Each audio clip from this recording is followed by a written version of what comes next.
যারা ফোনটি ক্যাবেল ছাড়া পিসির সাথে সংযোগ করতে চাচ্ছেন তাদের জন্য প্রথমে প্লে স্টোর থেকে ওয়াইফাই এফটিপি সার্ভার নামে অ্যাপটি ইনস্টল করতে হবে। অ্যাপটি ইনস্টল হয়ে গেলে আমাদের এটি ওপেন করতে হবে।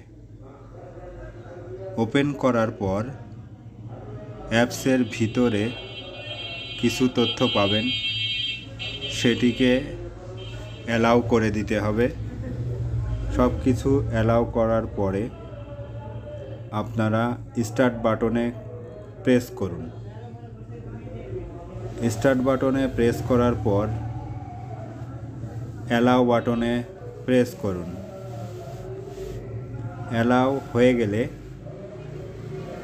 এটি আপনারা একটি সার্ভিস ইউআরএল পাবেন।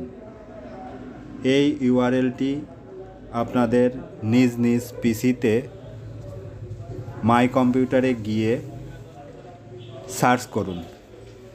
সেখানে সার্চ করার পরে ম্যাজিকের মতো দেখবেন আপনাদের ফোন পিসিতে ক্যাবেল ছাড়া সংযোগ হয়ে যাবে। এরপর আপনি আপনার ফোনের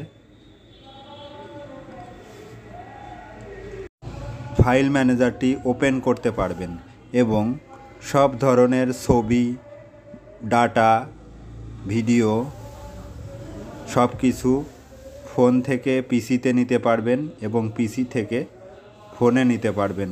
কোনো ক্যাবেল প্রয়োজন হবে না। ধন্যবাদ সবাইকে।